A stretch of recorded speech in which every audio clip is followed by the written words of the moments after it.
दोस्तों, मैं हूं आपका भाई प्रतीक मलिक और स्वागत करता हूं आपका आपके अपने YouTube चैनल TCF प्रतीक मलिक पर। और देखिए, आज का ये टॉपिक हमारा बहुत ज़्यादा इंपॉर्टेंट है। लिंग्विस्टिक्स ये ना केवल आपके सीटेट में आता है बल्कि हर तरह के एग्ज़ाम में आपका आता है, जो भी टीचिंग से रिलेटेड एग्ज़ाम होगा। और ना केवल ये PRT के अंदर आएगा बल्कि ये भैया TGT इंग्लिश और PGT इंग्लिश लेवल के जो एग्ज़ाम्स हैं उनके अंदर भी आता है। तो ये टॉपिक बहुत ज़्यादा इंपॉर्टेंट है, इसको ज़रूर पूरा कर लेना, ठीक है। तो चलिए स्टार्ट करते हैं। पहली बात करते हैं हम फोनीम और मॉर्फीम। ये तो आपको लगभग हर पेपर के अंदर कहीं ना कहीं दिख ही जाता है, या तो उसमें फोनीम पूछा होता है या मॉर्फीम पूछा होता है। तो देखिए, स्मॉलेस्ट जब हम साउंड की बात करते हैं किसी एक लैंग्वेज के बारे में तो वो हमारी होता है फोनीम। इसी तरह से अगर किसी मीनिंगफुल जो हमारा वर्ड होता है उसकी बात करते हैं किसी एक लैंग्वेज के बारे में तो वो होता है मॉर्फीम। अब देखिए, मॉर्फीम जो आपका होगा ये अलग अलग, फोनीम तो फिर भी इस तरह का हो सकता है कि हर कॉमन हो सकते हैं। ये दो तीन लैंग्वेज के अंदर या ज़्यादातर लैंग्वेज के अंदर फोनीम आपके कॉमन हो सकते हैं कि ये फोनीम वहाँ भी है, ये यहाँ भी है, क्योंकि साउंड तो चेंज नहीं कर सकते ना। साउंड तो हमारी वही रहेगी जिस तरह से हम बात करते हैं। जैसे अगर मान लो मैं हिंदी में बोल रहा हूँ ब, तो इंग्लिश के अंदर भी ब बोल सकते हैं हम, ठीक है। तो वो कोई दिक्कत नहीं है। लेकिन जो मॉर्फीम होता है, जो मीनिंग होता है वर्ड का, वो ज़रूरी नहीं कि हर लैंग्वेज के अंदर उसका मतलब वही हो, ठीक है। डॉग, तो अब देखिए, अगर ये इंग्लिश का वर्ड है तो ये इसका जो लैंग्वेज है ना वो इंग्लिश है, उसका ये मॉर्फीम है, ना कि हिंदी का मॉर्फीम है, ठीक है। तो ये होता है मॉर्फीम, ठीक है। स्मॉलेस्ट जब हम मीनिंग की बात करेंगे, कोई ऐसी चीज़ जिसका पूरा मीनिंग निकल जाएगा, तो वो हमारा होता है मॉर्फीम, ठीक है। चलिए, अब हमारी ब्रांचेज आती हैं भाई। अगर मैं आपको थोड़ा सा आगे बताऊं तो हमारी देखिए ब्रांचेज होती है लिंग्विस्टिक्स की। तो वो कौन सी ब्रांच होती हैं वो बता रहा हूँ। 5 ब्रांच होती है हमारी mainly: phonetics, phonology, morphology, syntax, semantics. इनके बारे में पढ़ेंगे। थोड़ा सा मैं बता देता हूँ। देखिए, इसके अंदर जो साउंड सिस्टम को जो बात करेंगी, साउंड से जो रिलेटेड बात करेंगे वो रहेंगी फोनेटिक्स और फोनोलॉजी, ठीक है। और वहीं अगर हम वर्ड वगैरह के बारे में आ जाएंगे, वर्ड और सेंटेंस के बारे में आ जाएंगे, तो वो होगा हमारा मॉर्फोलॉजी, सिंटैक्स और सिमेंटिक, ठीक है। मीनिंग सिस्टम भी कह सकते हैं इसको, क्योंकि एक साउंड का कोई मीनिंग नहीं निकलता, लेकिन वर्ड का मीनिंग निकल जाता है, फ्रेज का मीनिंग निकल जाता है, सेंटेंस का मीनिंग निकल जाता है, ठीक है। तो ये इस वजह से जो इससे रिलेटेड रूल्स होंगे ना, जो इनके बारे में स्टडी करेगा। देखिए, जो फोनेटिक्स वो क्या करेगा, इनके रूल्स को स्टडी करेगा, जो साउंड सिस्टम, फोनेटिक्स और फोनोलॉजी।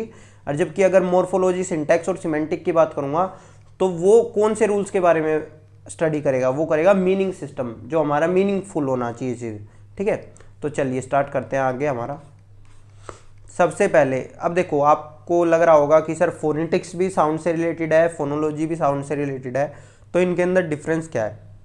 भाई देखो, सबसे पहली बात तो यही है कि जो फोनेटिक्स है ना, ये हमारा वाइडर कंसेप्ट है। Wider concept in the sense क्या है कि है तो ये दोनों अलग अलग, लेकिन ये लगभग ये सबके लिए सेम होता है। ये एक्चुअली है क्या, फोनेटिक्स का मतलब क्या है। फोनेटिक्स के अंदर हम स्टडी करते हैं जो भी हमारे प्रोडक्शन होता है, आर्टिकुलेशन होता है। जैसे कि आपने हिंदी में पढ़ा होगा कि कौन सा वर्ण हमारा कहाँ से बोला जाता है, क वर्ग, च वर्ग, ट वर्ग। इसी तरह से हमारा इंग्लिश के अंदर भी होता है। तो इनको, वो हिंदी और इंग्लिश दोनों वालों को, कि कहाँ से हमारा आर्टिकुलेशन, हम बोल कैसे पा रहे हैं, कौन सा वर्ड हम कहाँ से निकाल पा रहे हैं, तो वो हमारा उससे रिलेटेड जो स्टडी होती है आपकी, वो होती है फोनेटिक्स, ठीक है भाई। जो फोनेटिक्स होती है वो इससे रिलेटेड होती है, और ये सारी लैंग्वेज की सेम होती है अगर देखा जाएगा। अगर च आपका इंग्लिश के अंदर जो इंग्लिश बोलने वाले हैं उनका वहाँ से निकलेगा, तो हमारा भी वहीं से निकलेगा, क्योंकि ह्यूमन एक सेम स्पीशीज़ है, ठीक है। तो जो ह्यूमन जिस तरह से साउंड निकाल रहे हैं, अगर उसके बारे में हम बात करेंगे तो वो है फोनेटिक्स, ठीक है। अब देखिए, अब इसके अंदर क्या क्या आता है। स्पीच मैकेनिज्म आ गया, जो मैंने बताया आपको। ऑर्गन ऑफ स्पीच आ गया। ऑर्गन ऑफ स्पीच की हमारे कौन कौन से होते हैं, हिंदी के अंदर तालु, कंठ और इस तरह से लेते हैं, ठीक है। इसी तरह से इंग्लिश के अंदर अलग होते हैं। ये आप ज़्यादा डीप में चले जाएंगे, इस वजह से ज़्यादा बस ऊपर ऊपर की चीज़ें बता रहा हूँ मैं आपको, ठीक है। फिर वोवल, कॉन्सोनेंट, ये सारी चीज़ें, इनको प्रोड्यूस कैसे करते हैं, किसके अंदर हवा अंदर जाती है, किसके अंदर वो होठ बंद होते हैं, किसके अंदर होठ गोल होते हैं। तो ये जितने भी होंगे, इंग्लिश के अंदर राउंड वोवल्स होते हैं, ठीक है, हिंदी के अंदर भी इसी तरह से हमारे वोवल्स होते हैं, या जो भी चीज़ें होंगी, मतलब कॉन्सोनेंट वोवल, वो सारी चीज़ें उसी के अंदर है, ठीक है। ये तो होता है भैया हमारा फोनेटिक्स। अब आता है फोनोलॉजी के ऊपर कि फोनोलॉजी है क्या। देखिए इसके अंदर भी साउंड के बारे में बात होती है, लेकिन यहाँ ये होता है वो साउंड निकाल कैसे रहे हैं, किस स्ट्रेस से साउंड निकाल रहे हैं, उससे क्या होता है उसका कहीं ना कहीं जो मीनिंग होता है ना उसके ऊपर बात आ जाती है, उसमें कहीं ना कहीं चेंज आ जाता है। मान लीजिए किसी वर्ड के ऊपर आपने ज़्यादा स्ट्रेस दे दिया, ठीक है, तो उससे उसका मीनिंग ही बदल जाएगा। तो जब उसकी स्टडी होती है, अब ये हर लैंग्वेज में अलग अलग रहता है, हिंदी में अलग रहेगा, इंग्लिश के अंदर अलग रहेगा। फॉर एग्जाम्पल अगर मैं इसका दिखाऊं, ठीक है, अब देखिए मान लीजिए मेरा एक सेंटेंस है जिसके अंदर मैं बात कर रहा हूँ, उसे रसगुल्ले पसंद हैं, ठीक है, तो जो मेरा सेंटेंस बना है वो भी तो हमारे साउंड से बना है। तो अब देखिए इसका साउंड के अंदर चेंज करेंगे, उसे रसगुल्ले पसंद हैं, तो यहाँ हमारा स्ट्रेस किस पे है, उसे पे है। तो जो ये उसे है ना कहीं हम इसको पॉइंट आउट कर रहे हैं, तो इसका मीनिंग कुछ अलग भी निकल सकता है। और जब हम बात करते हैं उसे रसगुल्ले पसंद हैं, तो जब हमने रसगुल्ले के ऊपर स्ट्रेस दिया, ये आप आम लैंग्वेज के अंदर मैं बताऊं कि आम दिनों में आप ये सारी चीज़ें करते होंगे।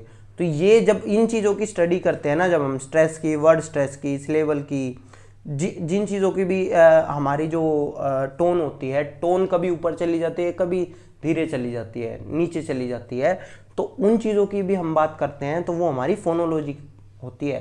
क्योंकि जो टोन है, टोन भी तो किस चीज़ का ही है कि हमने कैसे प्रोड्यूस किया, कितना साउंड को प्रोड्यूस किया, कहीं कम किया, कहीं ज़्यादा किया, तो ये हमारा सारा फोनोलॉजी से रिलेटेड है। समझ आ गया भैया। जो स्टडी आपकी साउंड से होती है वो दोनों ही फोनेटिक्स और फोनोलॉजी होती है, लेकिन दोनों के अंदर डिफरेंस है थोड़ा सा, वो बता दिया मैंने आपको, ठीक है। अब आता है भाई मॉर्फोलॉजी पे। देखिए मॉर्फोलॉजी कहाँ से बना है, मॉर्फीम से बना है, ठीक है। तो मॉर्फीम मैंने बताया था वर्ड से रिलेटेड है, तो जब स्टडी ऑफ वर्ड्स करेंगे ना, जब स्टडी ऑफ वर्ड करेंगे तो वो हमारा मॉर्फोलॉजी होता है। अब देखिए इसके अंदर क्या चीज़ होती है। अगर मैं मॉर्फीम की बात करूं तो मॉर्फीम दो तरह के होते हैं, एक होता है बाउंड, एक होता है फ्री। इनके भी आगे दो दो पार्ट होते हैं, वो भी बताऊंगा। अब देखो पहले ये बता देता हूँ बाउंड मॉर्फीम और फ्री मॉर्फीम कौन से होते हैं। देखिए फॉर एग्जाम्पल एक वर्ड ले रहा हूँ मैं, वर्ड है हमारा डिसेंट्रलाइजेशन, ठीक है। डिसेंट्रलाइजेशन में अगर मैं एक बात करूं तो इसका जो फ्री मॉर्फिम है ना, हमारा फ्री मॉर्फिम यानी कि हिंदी के अंदर हम इसको मूल कहते हैं, ठीक है, मूल कहते हैं इसका, तो वो होता है हमारा फ्री मॉर्फिम। वो कौन सा है, वो है हमारा सेंटर, ठीक है। अब इसमें अगर ए एल लग जाएगा, जो हमारा प्रीफिक्स सफिक्स होते हैं ना, प्रीफिक्स सफिक्स हमारे होते हैं बाउंड मॉर्फिम, जो अकेले कहीं सरवाइव नहीं कर सकते, वो किसी ना किसी में लग के उसके मीनिंग में कुछ ना कुछ चेंज करते हैं, तो वो होते हैं हमारे बाउंड मॉर्फिम, जिसको आप हिंदी के अंदर उपसर्ग और प्रत्यय बोलते हैं, ठीक है। तो अब आपका ए एल लग गया, तो अब ये हो गया सेंट्रल, ठीक है, ये क्या बन गया, सेंट्रल बन गया। अब क्या हुआ, इसके प्लस में फिर आई जेड ई लग गया, तो ये क्या हो गया, सेंट्रलाइज हो गया। अब जब सेंट्रलाइज हो गया तो इसके पीछे टी आई ओ एन लग गया, सेंट्रलाइजेशन हो गया। अब इसके आगे जब डी लग गया, यानी कि अब प्रीफिक्स लग गया। अब ये सारे क्या थे, सफिक्स। जो पीछे लगता है वो क्या होता है, वो प्रत्यय होता है, उसको बोलते हैं सफिक्स, और जो पहले लगता है उसको बोलते हैं प्रीफिक्स। प्रीफिक्स यानी कि उपसर्ग, ठीक है। तो ये डिसेंट्रलाइजेशन बन गया। तो वर्ड क्या था हमारा मेन, जो हमारा जो मेन वर्ड था, जो मूल था, वो हमारा था सेंटर, तो इसको बोलते हैं फ्री मॉर्फिम, ठीक है। अब ये भैया ये फ्री मॉर्फिम दो तरह के हो सकते हैं। फ्री मॉर्फिम अगर मैं बताऊं कौन कौन से दो होते हैं, या तो ये रहेंगे आपके लेक्सिकल या रहेंगे फंक्शनल। देखिए लेक्सिकल के अंदर कौन से आते हैं, लेक्सिकल में मेनली हमारी आती हैं जो भी आपका वर्ब हो गई या नाउन हो गई, ठीक है, बॉय हो गया, रन हो गया, ठीक है, सिट हो गया, ये सारे आपके कौन से होते हैं, ये होते हैं आपके लेक्सिकल।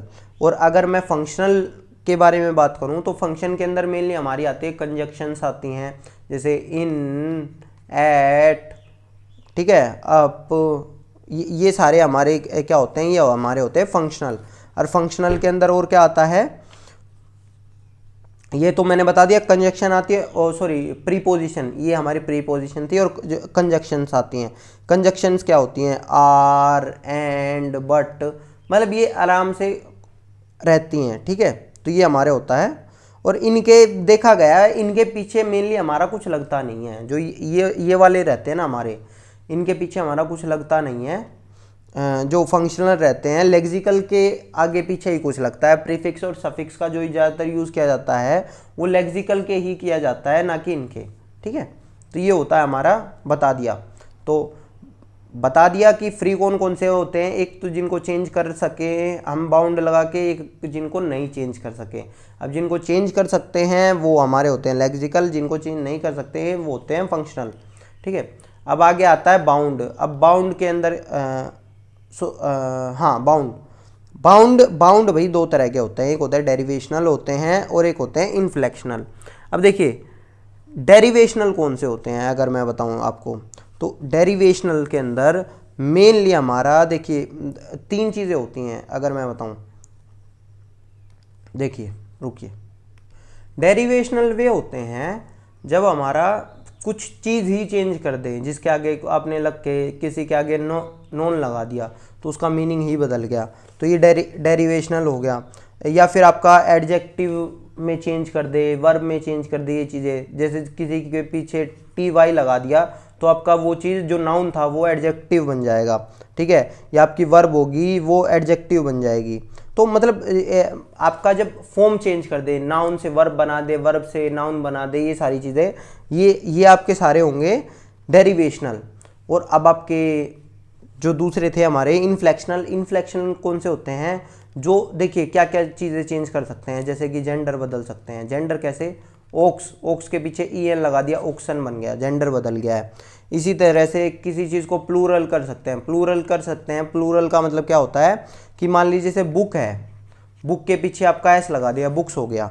इसी तरह से अगर मैं बात करता हूँ, डिग्री आपकी बदल दें, जैसे कि टोल था, टोल के पीछे ER लगा दिया, टोलर, इसकी जो डिग्री थी वो बदल गई। तो ये सारे आपके होते हैं, ठीक है। ये मैंने थोड़ी सी एक्स्ट्रा इन्फॉर्मेशन आपको दे दी है, क्योंकि पेपर में आ जाती हैं चीज़ें कि बताइए फ्री मॉर्फिम है, बाउंड मॉर्फिम है, और क्या पता उससे डीप भी आ जाए। तो ये चीज़ें मैंने आपको बता दी। तो जब इनकी स्टडी करेंगे तो वो मॉर्फोलॉजी होता है। अब आता है, जब देखिए अभी तक हम बात कर रहे थे साउंड, ठीक है। साउंड से हमारे वर्ड बने, वर्ड आते हैं मॉर्फिम में, मॉर्फिम के अंदर फिर हम स्टडी करेंगे जब उनकी, तो मॉर्फोलॉजी हो जाएगा, ठीक है। और जब हम बात करते हैं सिंटैक्स की, सिंटैक्स होता है भैया हमारा जितना भी हमारा सेंटेंस से रिलेटेड चीज़ है ना, वो सिंटैक्स होता है, जिसके अंदर ग्रामर आती है, जो टेंसेस वगैरह आ जाएंगे। देखिए इसके अंदर क्या क्या होता है, इसके अंदर फ्रेज, क्लोज वगैरह सारी चीज़ें आती हैं। ये होता क्या है, अब देखिए इसके अंदर हमारे फॉर्म्स ऑफ सेंटेंस अलग अलग फॉर्म्स होते हैं, ठीक है। कोई हमारा मिक्स है, कोई हमारा सिंपल सेंटेंस है, वो चीज़ भी आ जाएगी। इसी तरह से हमारी एक होती है ट्रांसफॉर्मेशनल जनरेटिविटी। भाई इसको समझ लो, ट्रांसफॉर्मेशनल जनरेटिविटी क्या होती है। देखिए हमारी जो ट्रेडिशनल ग्रामर है वो तो हमें ये बताती है कि हमें कैसे यूज़ करना है वर्ड्स को या इस तरह की चीज़ को, लेकिन जो ट्रांसफॉर्मेशनल जनरेटिविटी होती है वो ये बताती है कि हमारी आखिर यूज़ कैसे हो रही है, ठीक है। तो ये हमारी होती है कि हमारी चलन में क्या है, ये ट्रांसफॉर्मेशनल जनरेटिविटी होती है। अब देखिए हमारा इसके अंदर जो लैंग्वेज के अंदर मैं कहूँ तो ये वाली जो ट्रांसफॉर्मेशनल जनरेटिविटी है ना, ये दी थी नोम चॉम्स्की ने हमें। ये किसने दी थी, नोम चॉम्स्की ने। वो कहते थे हमारे पास लिमिटेड, अगर मैं बात बताऊँ इंग्लिश के अल्फ़ाबेट के अंदर, देखिए एक होता है अल्फ़ाबेट, एक होता है लेटर, ठीक है। तो ए हमारा अल्फ़ाबेट नहीं है, ये हमारा लेटर है। अल्फ़ाबेट होते हैं A to Z, समझ लीजिएगा। हम कई बार ऐसे कह जाते हैं कि अपना अल्फ़ाबेट B अल्फ़ाबेट है, C अल्फ़ाबेट है, तो ये अल्फ़ाबेट नहीं होता। अल्फ़ाबेट मतलब होता है वर्णमाला, और हमारा वर्ण होते हैं वो होते हैं लेटर, ठीक है। तो इन चीज़ों का ध्यान रखना थोड़ा सा। अब जैसे कि हमारे लिमिटेड है, लेकिन लिमिटेड से मैं अनलिमिटेड चीज़ें बना सकता हूँ, अगर देखा जाए तो ये इनफाइनाइट बना सकता हूँ मैं। तो वो कहते थे नोम चॉम्स्की कि हम इनफाइनाइट बना सकते हैं, और इसी वजह से हमारे जो ग्रामर रूल्स है ना वो भी ट्रेडिशनल तो रखे रह गए और चलन में कुछ और हो रहा है, चलन में हमारी चीज़ें अलग अलग आ रही हैं। अब देखिए फॉर एग्जाम्पल मैं बता देता हूँ ट्रांसफॉर्मेशनल जनरेटिविटी में किस तरह की चीज़ें हो जाती हैं, कई बार हो जाती है मिसिंग एलिमेंट। मिसिंग एलिमेंट का एक एग्जाम्पल दिखाता हूँ मैं आपको। मान लीजिए ऐसा है कि he did not attend the class because he did not want to. अब मेरा सेंटेंस तो पूरा नहीं हुआ ना, he did not want to पे मैंने छोड़ दिया, तो ये जो आ गया ना मेरा, ये आपका हो गया मिसिंग एलिमेंट। ठीक है, तो ये आप, लेकिन ये अपने आप में पूरा सेंटेंस की तरह भी हम इसको यूज कर रहे हैं। ठीक है, तो ये हमारा हो गया मिसिंग एलिमेंट। एक होता है हमारा एम्बिग्यूटी हो जाती है कई चीज़ों के अंदर। एम्बिग्यूटी किस तरह से कि मान लीजिए ये हो गया कि हाँ, visiting relative is a kind of nuisance. अब मुझे इस सेंटेंस में ये नहीं पता चल रहा कि मैं जाके विजिट करूँगा उसके घर पे, रिलेटिव के घर पे, या रिलेटिव मेरे घर पे आएगा, तो मुझे ये नहीं पता चल रहा कि न्यूसेंस क्या है। ठीक है, तो ये चीज़ हो जाता है। इसी तरह से कई बार हम अनग्रामेटिक चीज़ें बोल देते हैं, जैसे कि pleasant the weather is, pleasant the weather is, ये अपने आप में ये यूज़ हो रही हैं बहुत सारी चीज़ें, और ये सही भी है, करेक्ट भी हैं जो यूज़ हो रही हैं, लेकिन ये ग्रामेटिकल रूप से करेक्ट नहीं है क्योंकि इसका फॉर्म गलत है। ठीक है, तो ये हो गया हमारा। तो ये सारा आपका ट्रांसफॉर्मेशनल जनरेटिविटी के अंदर आती हैं ये सारी चीज़ें कि जो एक्चुअली हमारी यूज़ हो रही हैं और हम उसको मॉडिफाई कर सकते हैं लिमिटेड रिसोर्स से इनफाइनाइट चीज़ें बना सकते हैं हम। ठीक है, अब मतलब अगर शॉर्ट फॉर्म में बताऊं तो हमारी जो फॉर्म होगी, जो वर्ब्स होंगी, जितने भी हमारे एक्टिव पैसिव के बारे में अगर बात करेंगे, ठीक है, तो ये सारी जो चीज़ें रहेंगी ये सारी हमारा यहाँ आएंगी सिंटैक्स के अंदर। ठीक है, ये आएंगी हमारी सिंटैक्स के अंदर। अब एक होता है भैया सिमेंटिक। सिमेंटिक क्या होता है? ये लास्ट पार्ट है भाई हमारा, पांचवा जो था। ये क्या होता है? सिमेंटिक्स होता है भाई study of meaning, meaning study करना। इसके अंदर क्या होता है कि एक ही चीज़ के अलग अलग मीनिंग हो जाते हैं कई बार, या मीनिंग नहीं निकल पाता। जब मैंने एक बार बताया था आपको, कोई चीज़ ऐसा हो सकता है सिंटैक्टिकली तो आपकी ठीक हो लेकिन वो सिमेंटिकली गलत हो। जैसे कि मैंने आपको एग्जांपल बताया था कि वह चाय खाता है, तो वो सिंटैक्टिकली तो ठीक है, सिंटैक्स तो उसका ठीक है। सिंटैक्स के अंदर क्या आना चाहिए, जैसे मैंने बताया था कि हमारा हिंदी के अंदर किस तरह से आ रहा है, किस तरह से यूज होता है, सब्जेक्ट, ऑब्जेक्ट और वर्ब, ये आ गया। तो सब्जेक्ट क्या था? वह, चाय यानी कि ऑब्जेक्ट, वर्ब यानी कि खाता है। तो इसकी तरह से तो वो ठीक है, लेकिन सिमेंटिकली गलत हो गया ना वो, क्योंकि चाय को खाते नहीं है, चाय को तो पीते हैं। ठीक है, तो जो भी ये जिस मीनिंग से रिलेटेड जो चीज़ें आती है ना, वो होती है हमारी सिमेंटिक। अब देखिए एक चीज़ और रह गई थी ऊपर, एक आता है हमारा डीप मीनिंग और सरफेस मीनिंग। ठीक है, सरफेस मीनिंग, इसके अंदर जो बात की जाती है ना सिंटैक्स के अंदर, सिंटैक्स के अंदर जो बात करेंगे वो हम हमेशा सरफेस मीनिंग की बात करेंगे, कि हम टेंस वगैरह देख लेंगे क्या चीज़ कही गई है, क्या चीज़ नहीं कही गई है। लेकिन जैसे कि मैंने आपको बताया था कुछ फ्रेजेज होते हैं हमारे, ठीक है, तो जब फ्रेजेस का जब डीप मीनिंग की बात करते हैं वो सारा हमारा सिमेंटिक का पार्ट आता है कि अच्छा इसका मतलब तो ये था। फॉर एग्जाम्पल मैं आपको बताता हूँ, मान लीजिए मैं बोलता हूँ हैव अ काउ। इसका मीनिंग अगर देखा जाए तो इसका मीनिंग निकल क्या रहा है, जो अगर सरफेस मीनिंग की बात करूँ मैं, सरफेस मीनिंग निकल रहा है कि भाई एक गाय रख लो, लेकिन इसका जो मीनिंग होता है वो होता है to get upset and angry. ठीक है, to get upset and angry. तो ये जो होते हैं ना हमारे, ये जो इस तरह की चीज़ें होती हैं, तो ये हिंदी के अंदर भी होती है। अगर मैं हिंदी के आपको कोई मुहावरा या इस तरह की जो चीज़ें होंगी आप समझ सकते हैं उस तरह से, तो वो सारी चीज़ें इसके अंदर आती है। तो वो सरफेस मीनिंग होता है, जो ऊपर से आपका मीनिंग निकलता है। एक जो डीप मीनिंग होता है, मेनली जो पोएम्स वगैरह में रहता है, आपका पोएम वगैरह जो लिखी जाती हैं उनका ऊपर से मीनिंग अलग रहता है, डीप मीनिंग का अलग होता है कि राइटर क्या कहना चाह रहा है। तो वो सारी स्टडीज आपकी आती है सिमेंटिक के अंदर। ठीक है, तो भाई आज हमने कर लिया है ब्रांचेस ऑफ लिंग्विस्टिक्स, और ये मेरे हिसाब से आपका बहुत इंपॉर्टेंट टॉपिक था जो आज हमने कवर किया है, और लगभग इसमें से हर बार क्वेश्चन आ ही जाता है, तो इसको समझ ली होगा आपने। धन्यवाद दोस्तों। अगर आपने अभी तक वीडियो को लाइक नहीं किया है तो वीडियो को लाइक कर देना, हमारे बेल आइकन को जरूर दबा देना, सब्सक्राइब कर लेना चैनल को, और अपने दोस्तों के साथ शेयर करें अगर आपको पसंद आती है वीडियो। धन्यवाद।